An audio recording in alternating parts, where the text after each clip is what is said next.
여러분 안녕하십니까? 1월 24일 수요일 프레스룸 라이브입니다. 오늘의 가장 따끈따끈한 뉴스부터 보겠습니다. 자, 먼저 속보부터 전해드리겠습니다. 북한이 오늘 오전 7시 서해상으로 순항미사일 여러 발을 발사했다고 합동참모본부가 조금 전 발표했습니다.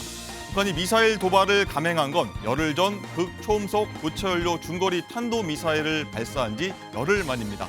자세한 소식 들어온 대로 전해드리도록 하겠습니다.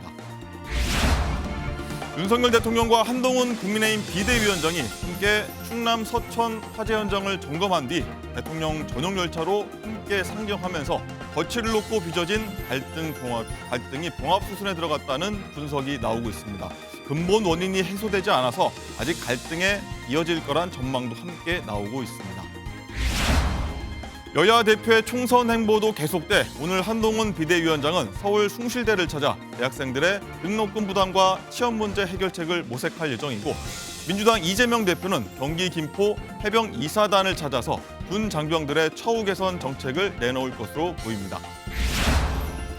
오늘도 전국 대부분 지역의 아침 기온이 영하 10도 안팎으로 떨어지고 찬바람도 강하게 불어 강추위가 이어지겠는데, 폭설로 항공기 400여 편이 결항했고 계량기와 수도 간 공파 신고는 130건이 넘었습니다. 프레스 라이브 잠시 뒤 1분 뒤에 돌아오겠습니다.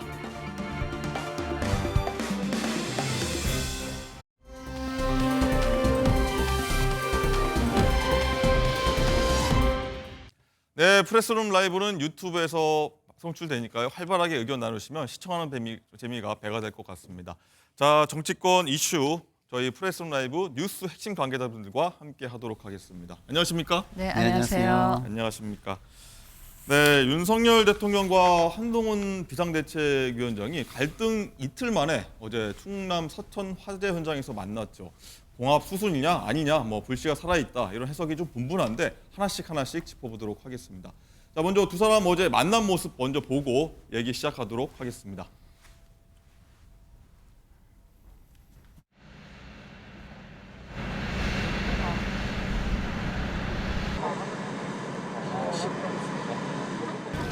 그래. 그래.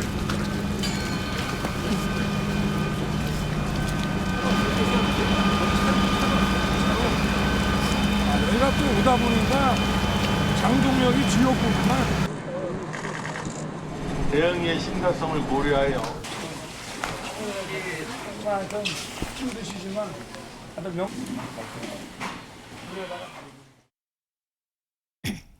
네, 어제 저희 방송 때까지만 해도 전혀 예정이 없었었는데 장가 기자, 이 어제 오후에 갑자기 만남이 성사가 됐는데 어떻게 좀 이루어진 건지 한번 정리 좀 해볼까요? 네, 제가 시간대별로 한번 정리를 해보겠습니다. 대통령이 지난 22일 밤에 서천시장 불길이 쉽게 가라앉지 않자 이후 새벽 1시 30분경 현장을 방문하겠다며 참모들에게 지시를 했습니다.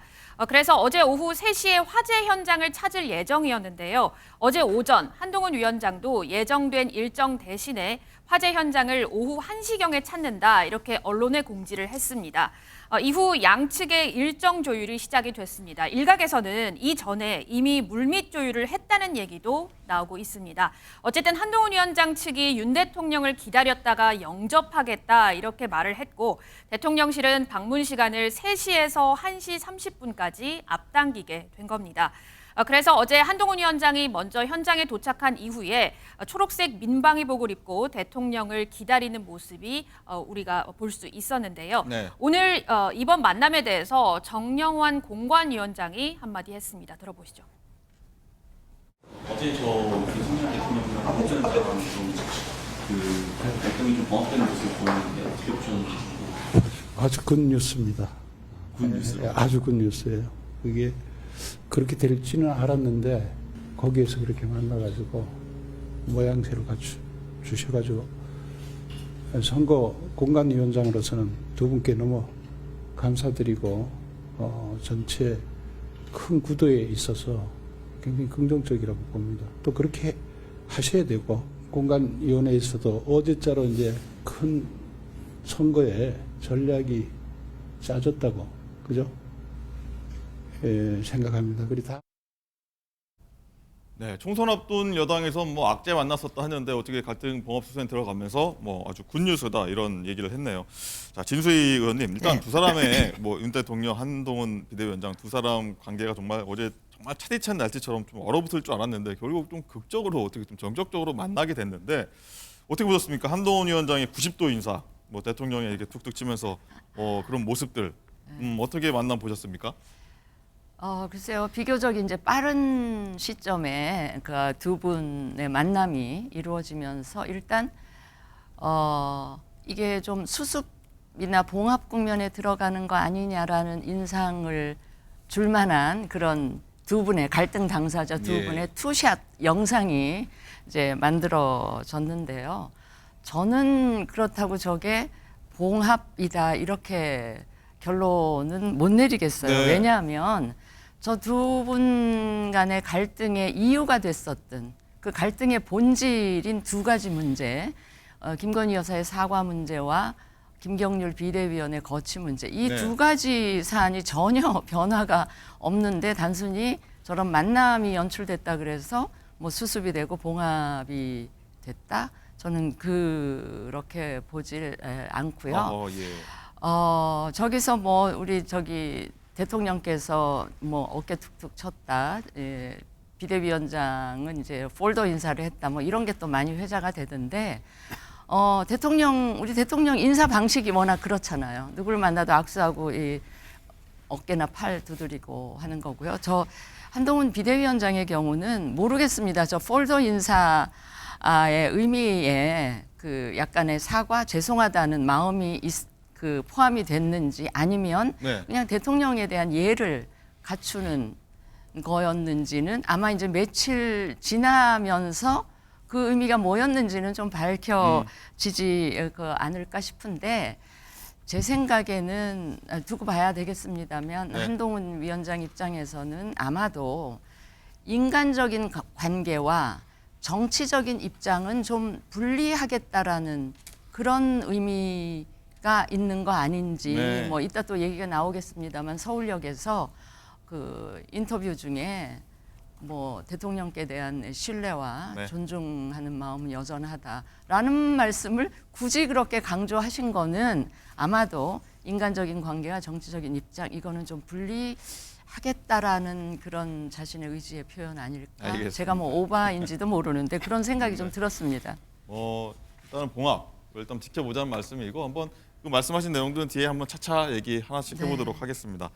자, 아무튼 말씀하신 대로 이 저 모습 보고 두 사람 20년 인연이 쉽게 깨지겠냐 뭐 이런 얘기도 나왔는데 양재민 변호사님 그래서인지요 이 어제 윤 대통령이 화재 현장 방문할 때 입었던 패딩 있지 않습니까? 검정색 패딩 여기에 좀 사람들이 많이 관심을 가졌어요.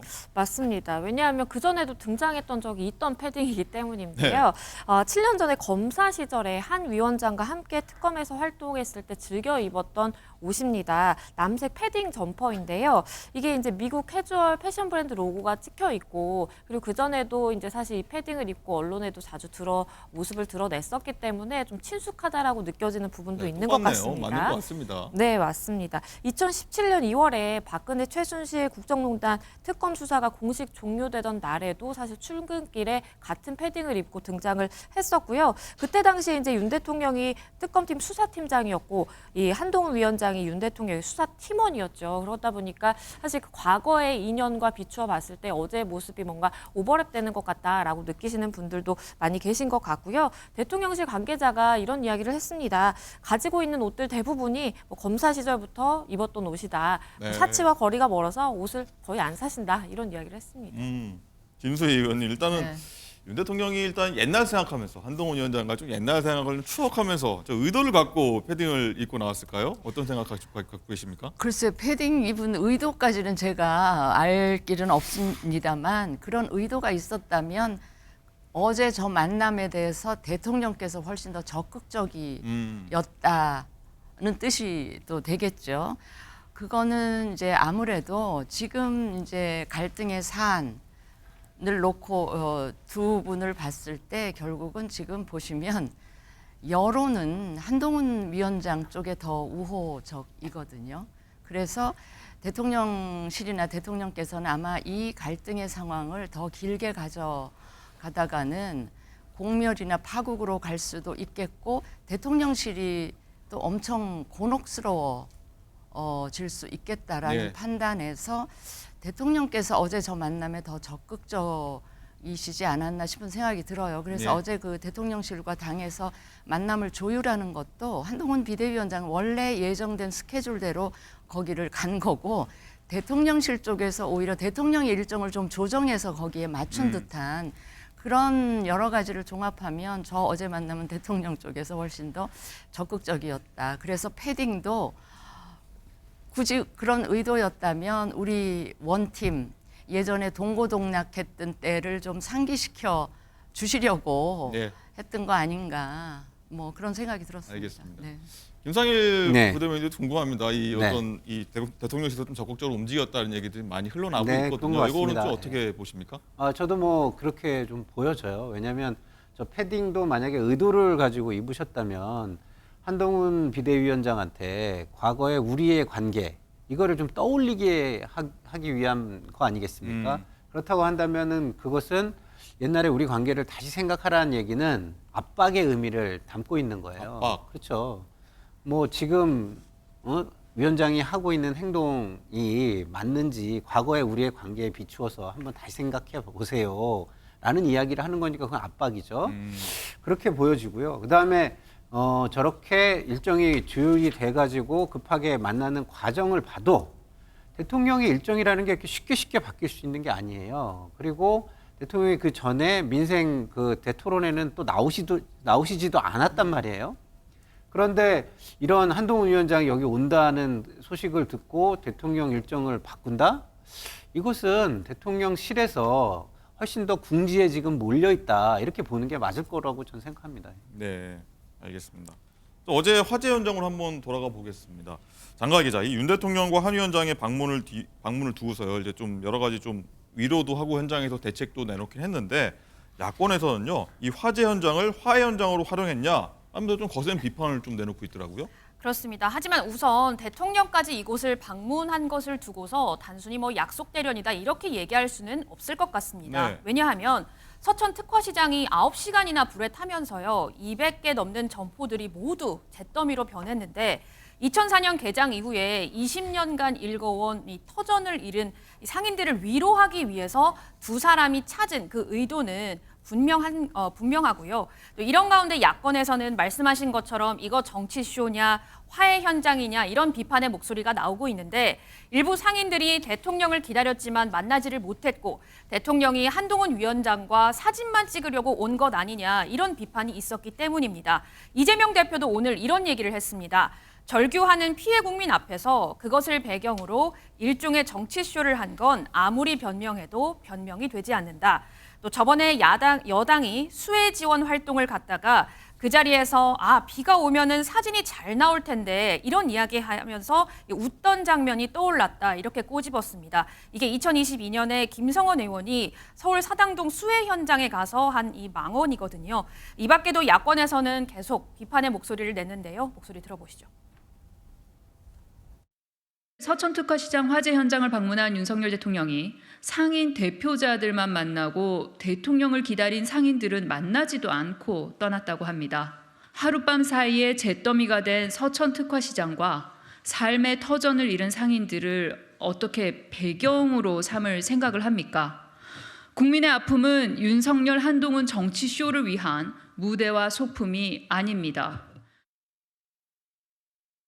어제 서천시장의 그 장면은 참으로 인상적이었습니다. 저도 그 장면을 보면서 첫 번째로 떠오른 게 저번에 여당이 수해 지원 활동을 갖다가 그 자리에서 비가 더 오면 사진 잘 나올 텐데 뭐 이런 얘기를 하면서 웃던 장면들이 떠올랐습니다.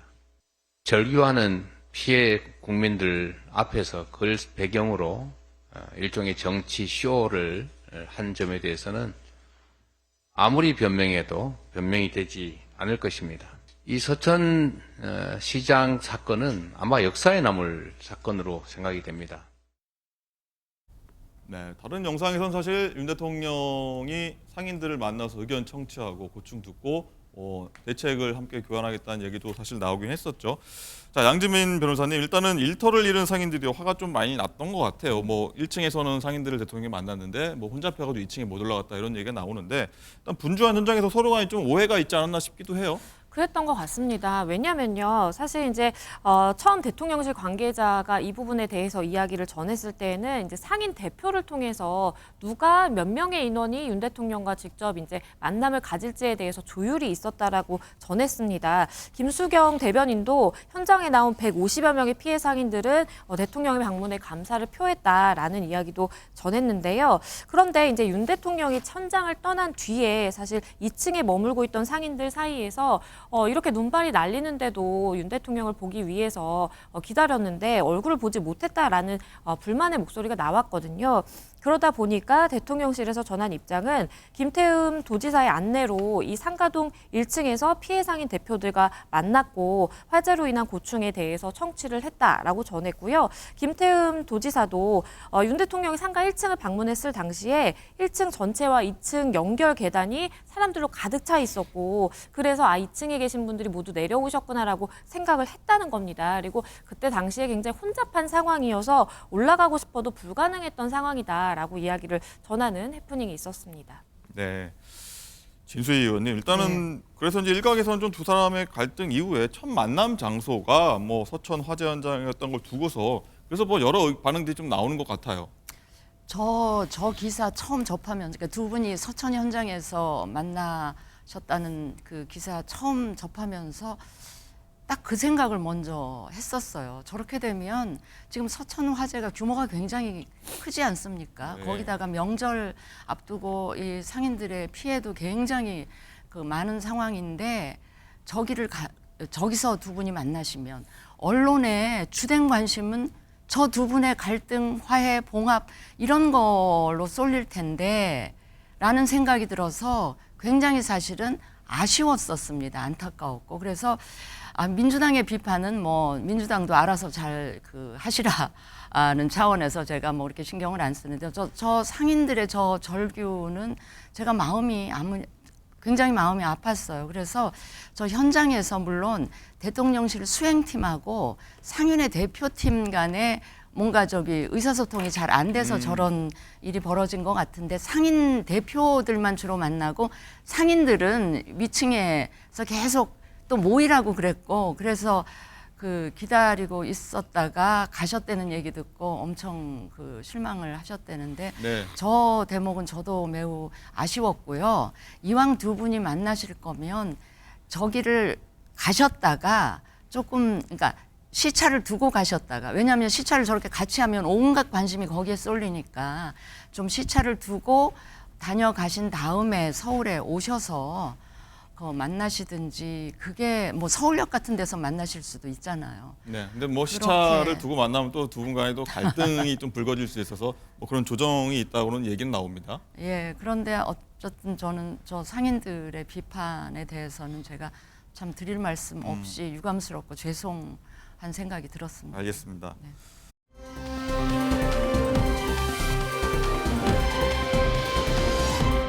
자, 저 장면 이후에 서울로 같이 올라온 과정 얘기부터 한번 해보도록 하겠습니다. 이른바 봉합 열차라는 얘기도 나오는데, 장가희 기자, 이제 현장 점검 마치고 윤 대통령 제안으로 한 위원장이 함께 대통령 전용 열차로 상정을 했는데, 함께 열차를 타자고 한 것도, 그리고 현장 만남을 맞추자고 한 것도 사실 윤 대통령이에요. 그렇습니다. 30분가량 화재 현장을 둘러본 후에요. 윤 대통령이 먼저 날씨가 안 좋은데 함께 이 전용 기차를 타지 않겠느냐 이렇게 제시를 했고요. 한동훈 위원장이 자리가 있습니까? 라고 호응을 했다고 합니다.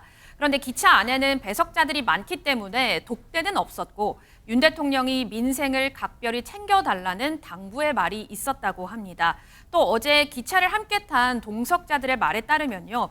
윤 대통령이 한 위원장에게 옛날 검사 시절 추억담을 말했다 이런 얘기도 있습니다. 자, 그러면 두 사람의 갈등은 잘 봉합이 된 걸까요? 한동훈 위원장이 기차에서 내린 후에 어떤 말을 했는지 들어보시죠.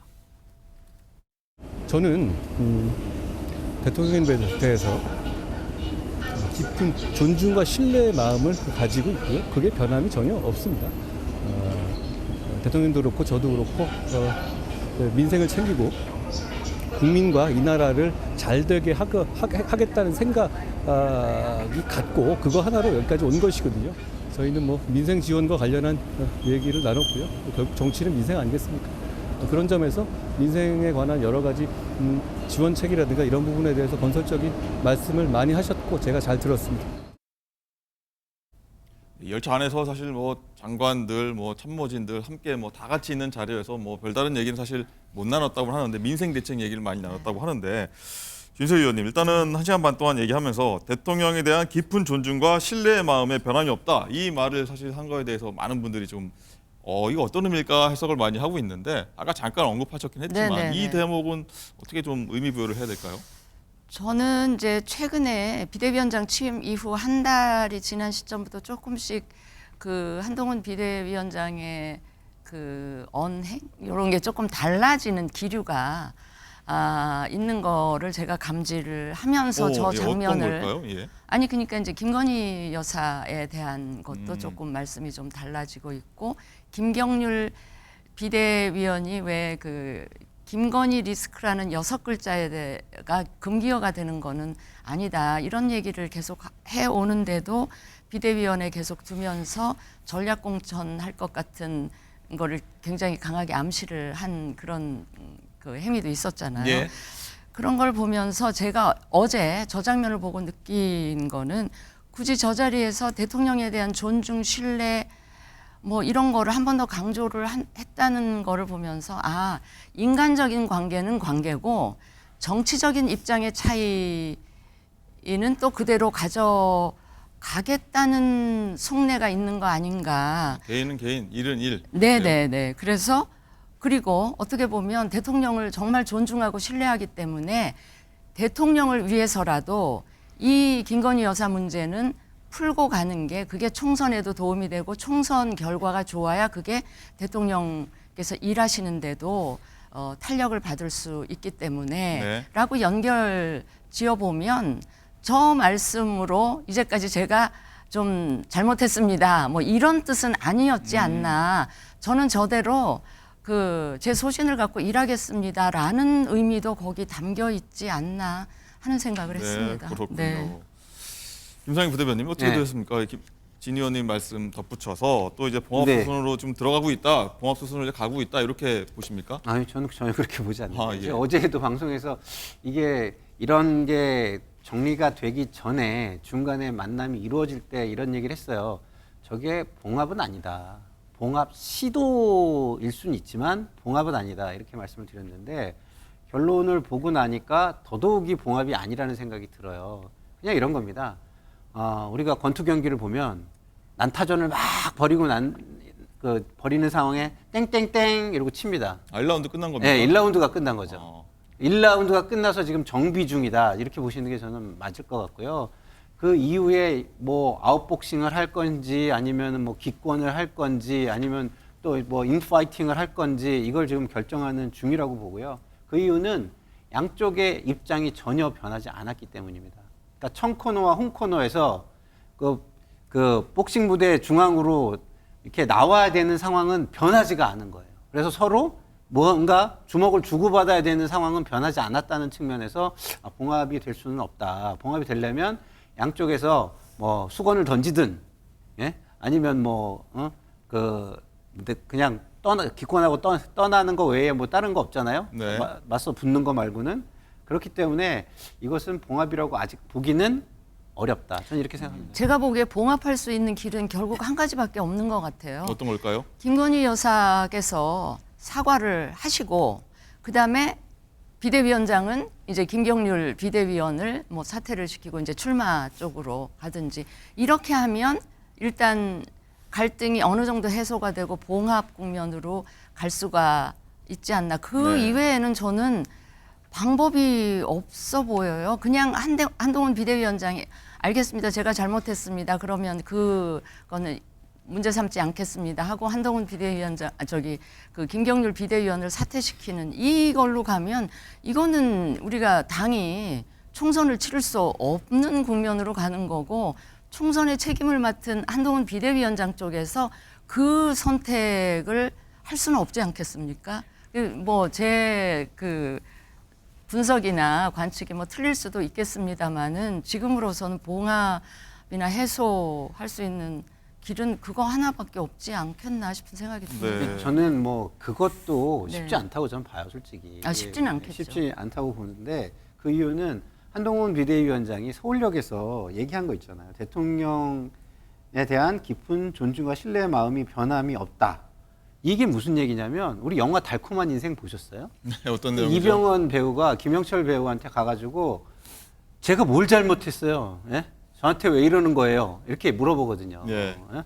그러니까 이거는 나는 이게 변함없이 했고 총선 승리를 위해서 나를 비대위원장을 맡으라고 억지로 나한테 떠맡겼는데 최선을 다하는 내가 도대체 뭘 잘못한 거야? 라고 묻고 있는 거예요. 제가 볼 때는. 알겠습니다.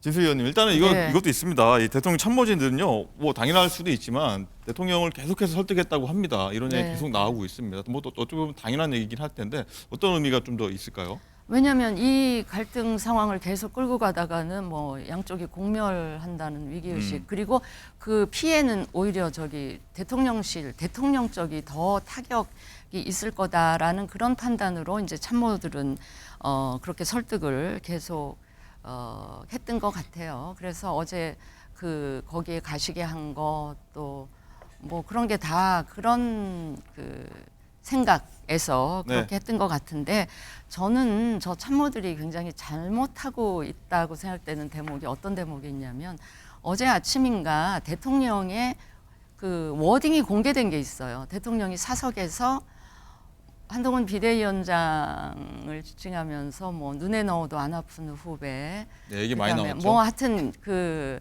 뭐 뭐라 그랬죠? 내가 사람을 너무 믿고 썼나 보다라는 네. 이런 거는 사실은 이런 이야기는 워딩은요 바깥에 공개되면 안 되는 워딩들이에요. 그걸 굳이 공개를 한 저 참모들의 정무적인 판단에 대해서 제가 굉장히 실망스럽고요.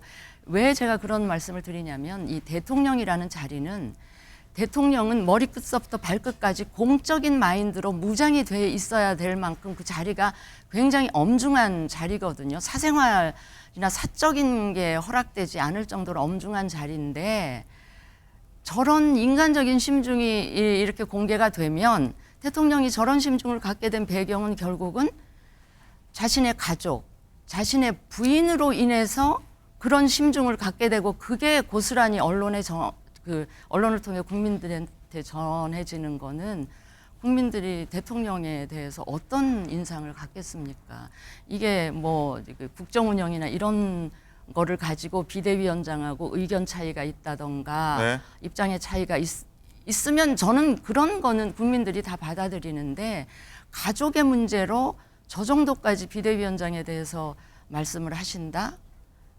뭐 생각은 하실 수가 있는데 그게 국민에게 공개되는 건 저는 아니라고 보고 네. 참모들이 좀 반성을 하셔야 된다고 저는 봅니다. 알겠습니다. 네.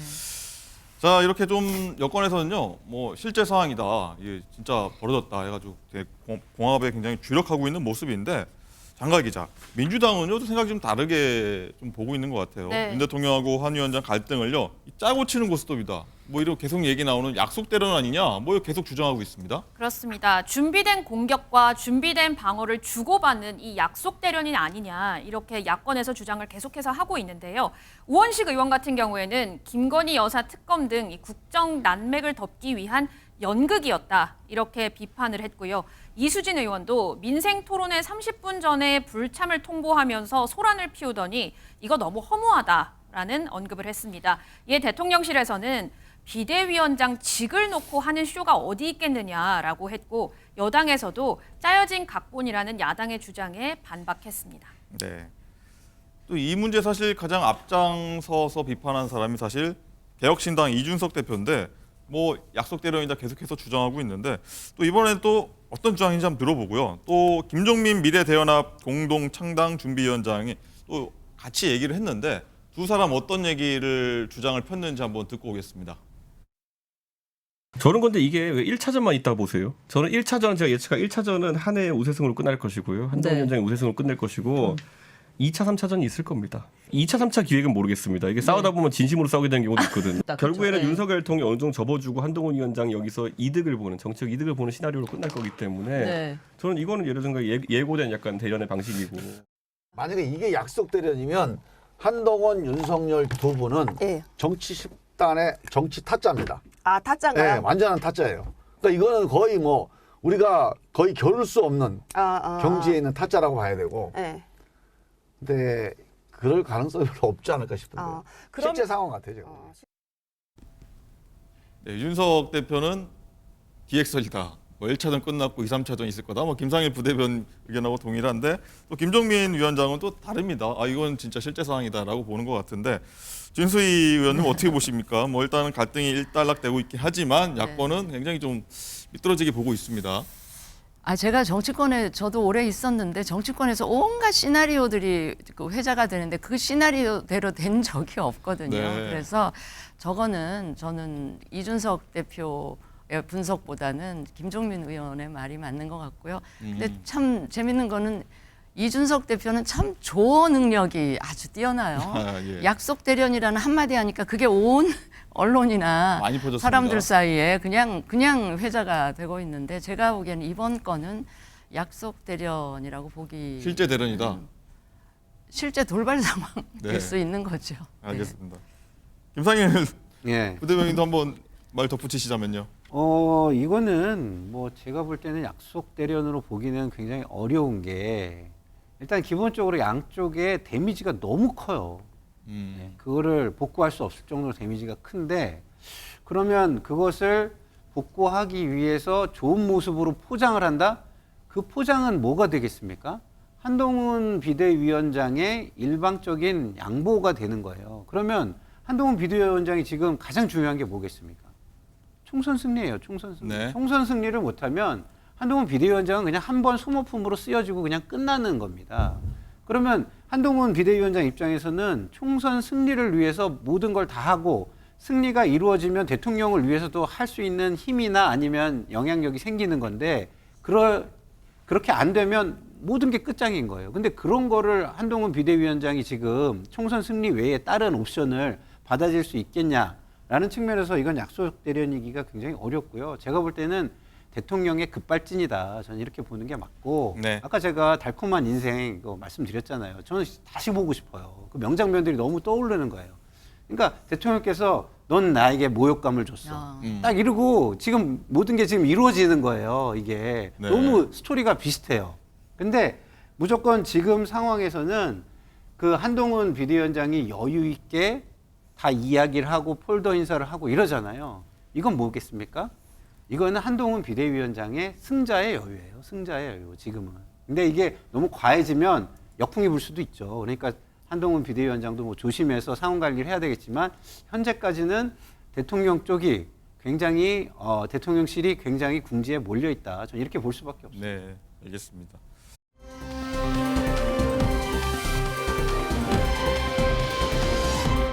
조금 전에 얘기 계속 나왔던 김경률 비대위원 뭐 사퇴하네 마네 뭐 이런 얘기 한번 집중적으로 한번 좀 들어가 보겠습니다. 장가 기자, 일단 이번 갈등의 도화선이 된 게 김경률 비대위원인데 뭐 거취에 대해서 다양한 얘기 나오고 있습니다. 뭐 일단 김 의원은 사퇴하지 않겠다는 입장이에요. 맞습니다. 사퇴할 뜻이 없다고 말을 했습니다. 그리고 김건희 여사에 대해서도요. 설명을 하고 입장을 밝혀야 한다는 생각은 변함이 없다라고 얘기를 했습니다. 어제 김경률 비대위원이 김 여사를 마리 앙뚜아네트에 비교한 것은 아니다. 이렇게 취지의 글을 올렸다가 또 삭제하기도 했는데요. 여권 일각에서는 애초에 프랑스 혁명을 촉발한 마리 앙투아네트라는 이 말을 꺼낸 자체가 불편하다. 이런 기류가 역력했습니다. 하지만 조금 전 한동훈 위원장은 김경률 비대위원의 사퇴는 없다는 식으로 언급을 했는데요. 조금 전에 이준석 대표가 언급한 것처럼 한동훈 위원장이 결국 우세를 가지는 걸까요? 한동훈 위원장 목소리부터 차례로 들어보시죠. 제 거친 언행이 여러모로 불편함을 드린 적이 있었습니다. 좀 더 정제된 모습을 보여드리도록 노력하고 지금까지처럼 오직 민심을 받드는 것 그리고 총선 승리하는 것에만 매진토록 하겠습니다. 생각합니다. 특히나 어떤 분은 말이 앙뚜아네스트라고 하는 네. 그런 이제 프랑스 혁명 시대에 그 왕비에다 비유하면서 마녀사냥하듯이 하는 모습은 책임 있는 위치에 계신 분들이 좀 자제해야 할 부분이 아닌가 생각이 됩니다. 아무리 다양한 생각을 가지고 계신다 하더라도 표현하는 방식이 조금 거칠고 국민적 공감을 얻기는 좀 상당히 어려운 부분이었을 것입니다. 김경률 비대위원의 사퇴 이야기도 나오고 있는데요. 분량은 언제든 약속하셨나요? 그런 얘기 서로 없었고요. 뭐 그런 얘기를 서로 만나서 대통령님 뵙고 하진 않죠, 서로. 사태에서 김경률 비대위원의 사태가 추구 전략에 될 수도 있다 이런 시각에 어떻게 보실까요? 저는 그런 얘기를 들은 바가 없습니다. 동의하시기 어려운 부분일까요? 그런 얘기 들은 바 없다는 정도는 하죠. 그 여사 리스크 관련해서 입장이 변했을지 궁금합니다. 제 생각은 이미 충분히 말씀드렸습니다. 인상에 좀 더 강조하신다 뭐 이렇게 해석들 나오는데 앞으로 계획들에 대해서 한번 말씀해주세요. 저는 우리 정치의 핵심은 결국은 민생이라고 생각하고 제가 해온 것도 전부 다 민생을 더 좋게 만들기 위한 하나의 목표를 위해서 가는 겁니다. 대통령께서도 마찬가지시고. 그렇다면 여사님의 사과 내지는 직접 입장 표명이 필요하다고 보시는지도 궁금합니다. 제가 지금까지 말씀드려온 것에 대해서 제가 더 말씀드리지는 않겠습니다.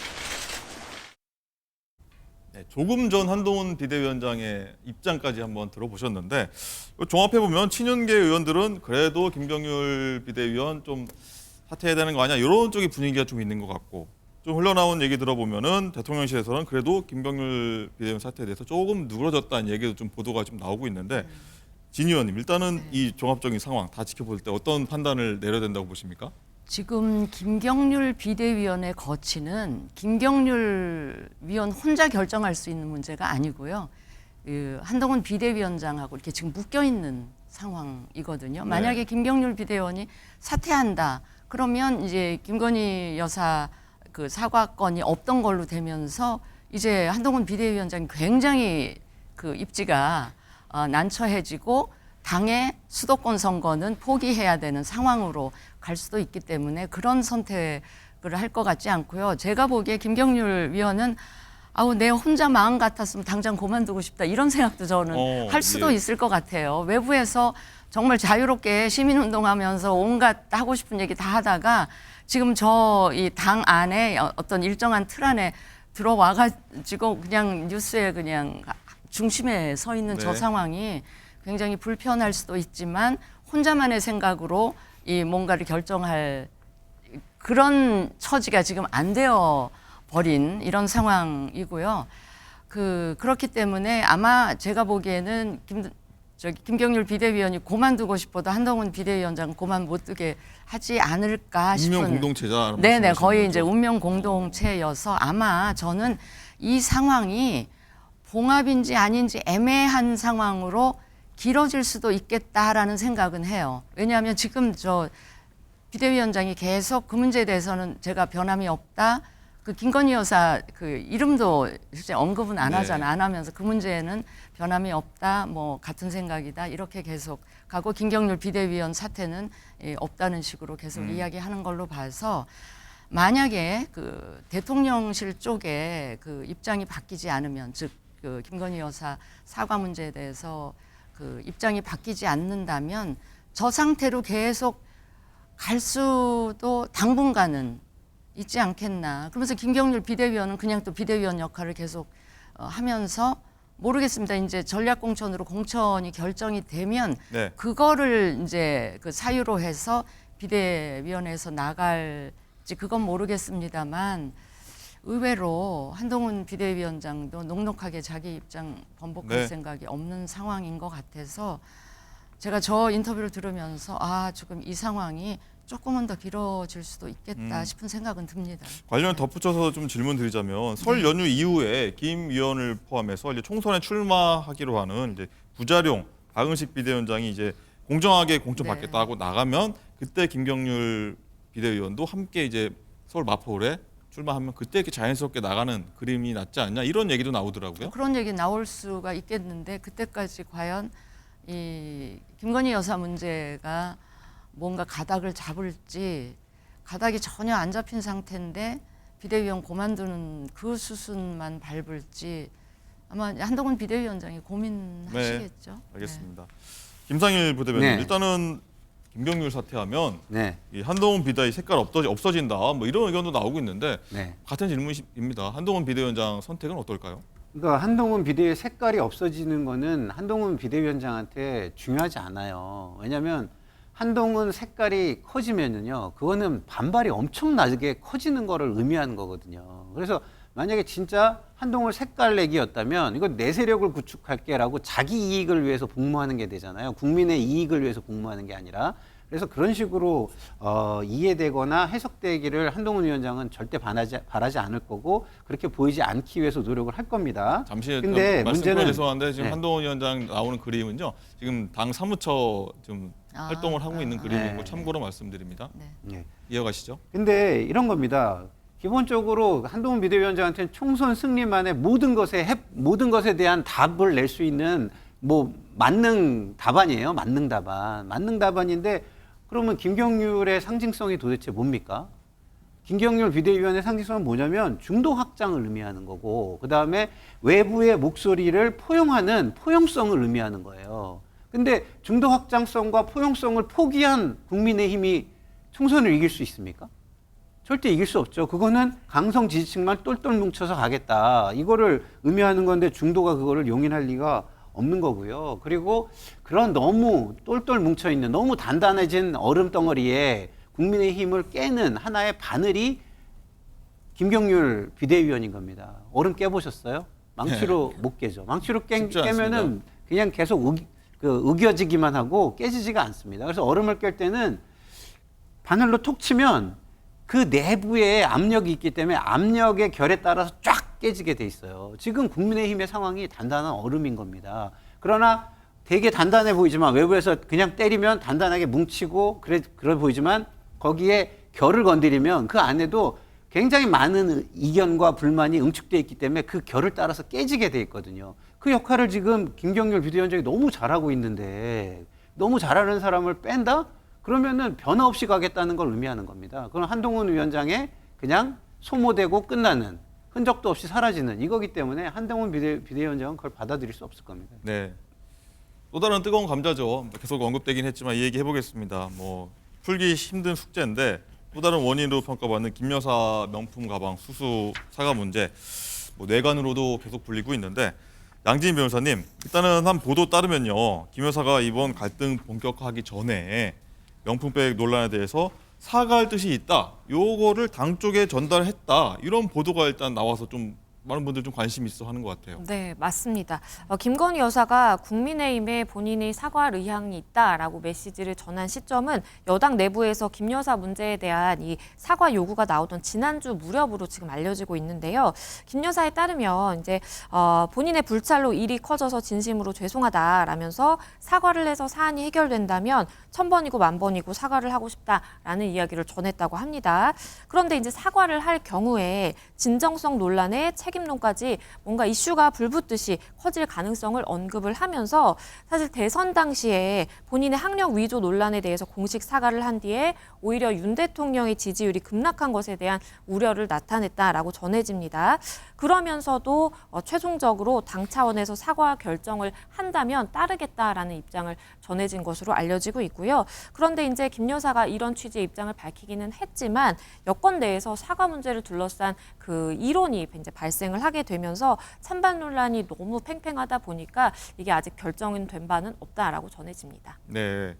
아까 진수위원 말씀 들어보니까 뭐 사과를 해야 된다, 김 여사가 결국엔 그래도 사과해야 된다는 말씀이신데 어쨌든 여권 쪽에서는 사과하는 동시에 뭐 야권의 공세가 어마어마할 거다, 뭐 이용 의원 말 빌리자면 뭐 물어뜯을 것이다, 이렇게 얘기를 하는데 그럼에도 사과를 하고 가야 된다는 입장이신가요? 아니, 정치는 국민을 보고 해야죠. 민심을 늘 세심하게 살피면서 민심에 부응하는 방향으로 그 정치를 해 가는 게 정답 아닙니까? 그렇다면 지금 여론조사를 해봐도 저 문제에 대해서는 답이 이미 나와 있지 않습니까? 그런데 이제 최근에 와서 저는 국민의힘 내부 기류도 좀 달라지고 있지 않나 그런 생각이 들어요. 네. 그러니까 현역 의원들, 그다음에 특히 수도권에서 출마 그 선거운동에 벌써 돌입하신 이런 후보들 입장에서는 민심을 뭐 그날 그냥 피부로 느끼고 있기 때문에 저 부분이 반드시 필요하다는 생각을 공유하고 있을 거거든요. 그래서 지금 국민의힘 내부도 과거처럼 예컨대 나경원 의원 주저앉힐 때 뭐 연판장에 서명할 때 그때 그다음에 이제 김기현 대표 내쫓이던 그때랑은 분위기가 사뭇 달라요. 그래서 그래서 지금 뭔가 대통령실 쪽에서 당 쪽에 뭔가 그 부탁 오더를 내려도 과거처럼 그렇게 쫙쫙 그 친윤 의원들의 이름으로 결집하거나 이러지를 않거든요. 그러니까 의원들이 이제는 선거 앞두고 이제 다 지역에 내려가서 뛰고 하기 때문에 이제 민심의 기류를 어느 정도 읽고 있는 거고요. 그러다 보니까 저게 그 김 여사 사과 문제에 대해서 사과 절대 하면 안 된다라고 생각하는 의원들의 규모가 점차 줄어들지 않을까 싶은 생각이 들고요. 그다음에 사과하면 뭐 그 이후에 더 엄청난 게 몰아치지 않겠나라는 걱정은 박근혜 전 대통령 탄핵 때를 이렇게 떠올립니다. 국민의힘 쪽에서. 그런데요. 뭐 무서워서 뭐 못 당구냐는 뭐 그런 말도 있듯이 일단 진솔하게 사과를 했음에도 불구하고 뭐 야당 쪽에서 엄청나게 다시 공격을 하거나 이러면 저는 또 그때는 여론이 어떻게 뭐 너무한 거 아니야 이런 쪽으로 움직일 수도 있기 때문에 일단 진솔한 사과가 전제는 돼야 된다. 그런데 그 사과에도요. 이거는 몰카 공작이라 내가 좀 억울하다 뭐 이런 이야기는 절대 하시지 마시고 그냥 사과만 진솔하게 진정성을 담아서 하시면 저는 그 우리 국민들은 굉장히 언제든지 작은 일에도 감동할 준비가 되어 있으신 분들 같아요. 그렇기 때문에 정말 마음을 담아서 진심으로 사과를 하시면 저는 국민들도 인정하고 오히려 그 이후에 야당에서 막 그 나오면 그거는 이제 역풍으로 또 갈 수도 있기 때문에 그렇게 건의를 드리고 싶습니다. 김상희 부대변인 어떻게 보십니까? 이 진정성 있게 사과를 하면 민주당도 가만히 있을까요? 가만히 안 있겠지만 과하게 하기 어렵습니다. 왜냐하면 이쪽은 정치 공작이고 저쪽은 정치 탄압이라고 얘기하잖아요. 그러면은 정치 공작에 대해서는 뭐 사과를 해야 되고 정치 탄압과 관련해 가지고는 뭐 거기에 있는 사법 리스크나 이런 거에 대해서 사과를 안 해도 되느냐 그런 게 아니거든요. 그러니까 각자가 처한 입장이 되게 비슷해요. 그런데 누가 먼저 사과하느냐 이게 굉장히 중요한 거거든요. 근데 양쪽 다 안 하는 거죠. 근데 누가 먼저 사과하냐에서 또 사과 그 자체가 중요한 게 아니에요. 사과하는 목적이 뭡니까? 용서를 받기 위한 거잖아요. 그럼 용서가 있으려면 그 전에 뭐가 있어야 됩니까?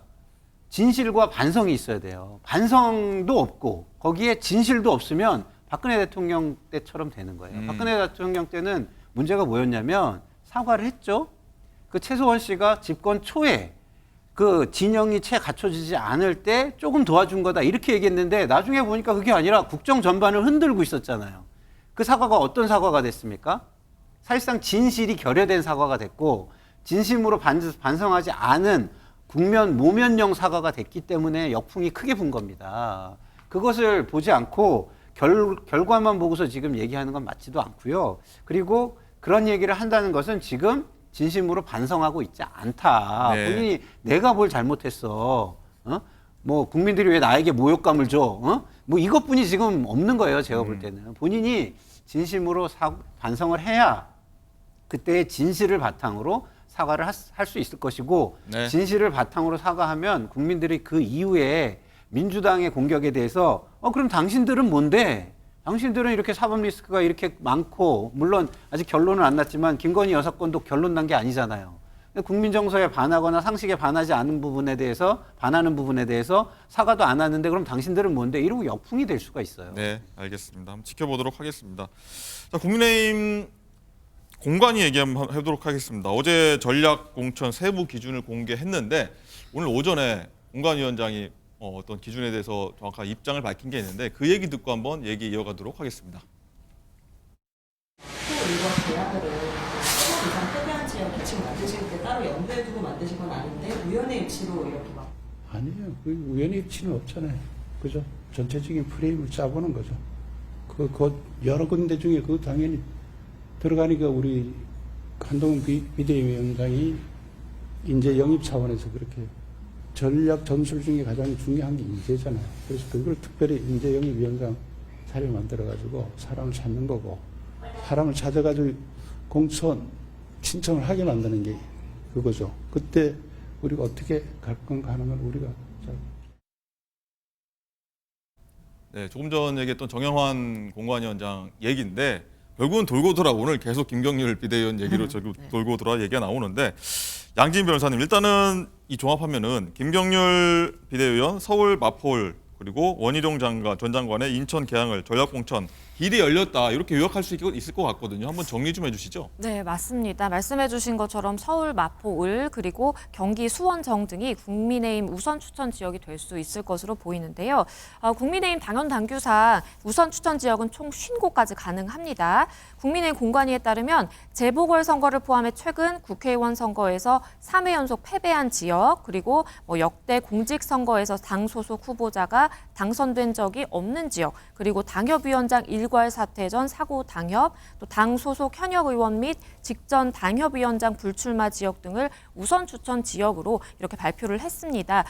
국민의힘이 최근 이 총선 3회 연속 패배한 곳은요, 수도권 지역에 몰려 있습니다. 김경률 비대위원이 출마 선언한 마포, 을도 그렇고요. 이수정 경기대 교수가 출마 준비하고 있는 수원정, 또 원희룡 전 국토부 장관이 출사표를 던진 인천 계양, 을도 3회 연속 패배한 지역입니다. 그런데 공관위는요, 여기에 말을 덧붙였는데요. 해당 기준만 충족하면 무조건 우선 추천 지역이 되는 건 아니라고 설명을 했습니다. 네. 우선 추천 지역은 제시한 그 경우에 해당하면 우선 추천할 수 있다는 것이지 무조건 우선 추천 지역이 되는 것은 아니다라고 밝혔습니다. 예. 진수 의원님, 일단은 김경률 비대위원에다가 원희룡 전 장관 같은 경우는 예외일 수도 있으나 어쨌든 전략공천이 가능하다. 또 다른 갈등의 불씨가 되는 거 아니냐, 이런 전망도 나오는데 이거는 어떻게 해석하십니까? 근데요, 저 전략공천의 방식에 두 가지가 있어요. 우선공천 지역, 그다음에 단수공천 네. 지역. 그래서 저 우선공천 지역은 그 전부터 이 국민의힘이 그 당원 당규상에 갖고 있었던 지역이 이번에 만들어진 거는 저기 아니기 때문에 네. 이제 공교로워서 혹시 오해가 있을 수가 있는데, 저 두 지역은 기존에 해오던 우선 공천 지역에 해당이 된다 하는 말씀 드리고요. 제가 공천 나온 김에 한 말씀만 짧게 드리면, 이 선거 때마다 양 당이 다 무슨 인재 영입 하는데요. 저는 정당이라는 데는 인재를 영입하는 데가 아니고 인재를 키우는 곳이 되어야 한다. 네. 라고 생각하기 때문에 그 말씀을 꼭 드리고 싶어요. 인재라고 영입해놓고 4년 후에는 또 그 교체 대상으로 전락시키는 이런 그 좀 소모적인 반복을 우리 정당들이 좀 안 했으면 좋겠고, 네. 내부에 그 인물들을 좀 키우고 육성하는 일에 조금 더 신경을 썼으면 네. 좋겠다는 말씀을 드립니다. 네, 조언도 해주셨네요. 자, 김상일 부대변인, 네. 일단은 박지원 전 국정원장 이런 얘기도 했습니다. 네. 한 비대위원장이 결국에는 윤 대통령에게 항복하고 용해관, 그러니까 용산 핵심 관계자를 말하는 것 같은데 네. 용해관을 대거 공천할 거다, 이런 얘기도 했는데 동의하십니까? 어떤 의견 갖고 계십니까? 그럴 가능성 상당히 높다고 보는데, 근데 이제 저는 이런 것 같아요. 양 당이 공천을 하는 데서 상대방만 보고서 막 비난하고 그러잖아요. 네. 그러지 말고 그 똑같은 비난의 잣대를 자기들 공천에도 좀 갖다 댔으면 좋겠어요. 박지원 전 국정원장이 지금 방송에 나와가지고 남의 공천 논할 그런 대상이 되십니까? 본인이 예. 공천 받으려고 하는 어떤 그 일련의 말씀과 행동들을 좀 보시고 그렇게 보이십니까? 예, 그렇게 하셨으면 좋겠다는 생각이 들고요. 그 전략 공천은요, 제대로 하려면 이런 겁니다. 전략이 있어야 되는 겁니다. 전략. 네. 그러면은 이재명 당대표 지역구에는 분명히 전략이 있을 수밖에 없죠. 왜? 그쪽에서 이슈를 주도할 수가 있잖아요. 정청래 의원 지역구도 마찬가지입니다. 이슈를 주도할 수 있는 이슈를 만들어낼 수가 있잖아요. 그런 데는 전략 공천을 해도 돼요. 그리고 또 하나 전략 공천을 할 수 있는 건 다 선택을 해봤는데 선택할 게 아무것도 없어. 그러면 당에서 끊는 수밖에 없는 겁니다. 그죠? 그런 두 가지 빼고는 전략 공천은 해서는 안 되고요. 그 외의 걸로 만약에 했을 때 그 공천은 전략 공천이 아니라 누군가의 욕심이 들어간 사천으로 보는 네. 게 맞다. 저는 이렇게 생각합니다. 알겠습니다. 야권 얘기 마무리 한번 해보고 짧게 해보도록 하겠습니다. 지난주 국민의힘 탈당한 이현주 전 의원이 있는데 뭐 행보 어디로 가냐 말들이 많았습니다. 어디로 가는지 짧게 좀 설명 좀 해주시죠. 아직 모른다는 게 정답인데요. 네. 어제 SNS에다가 이재명 대표가 자신에게 직접 민주당 복당을 제안했다. 이렇게 SNS에 이현주 의원이 직접 적었는데 정권 심판론을 앞세워서 이번 총선을 치르는 이재명 대표 입장에서는 이현주 전 의원의 복당이 외연 확장에 도움이 될 것으로 판단하는 분위기입니다. 자, 그래서 오늘 복당을 하느냐 이런 분위기가 있었는데 결과적으로는 진지하게 고민 중이라고 이현주 의원이 언급을 했습니다. 조금 전에도 SNS에다가 글을 올렸는데 네. 정해진 것 없다. 일정도 정해진 것 없다. 만약에 정해지게 되면 SNS에 바로 알리겠다라고 했습니다. 실제 입당을 할지 말지, 언제 입당을 할지, 어느 지역으로 나갈지는 정해진 바가 없는 것으로 현재까지는 알려지고 있습니다. 네. 이준석 전 대표하고 친분이 있어서 개혁신당 가는 줄 알았더니 또 다른 선택이 좀 나오고 있어서 좀 기축.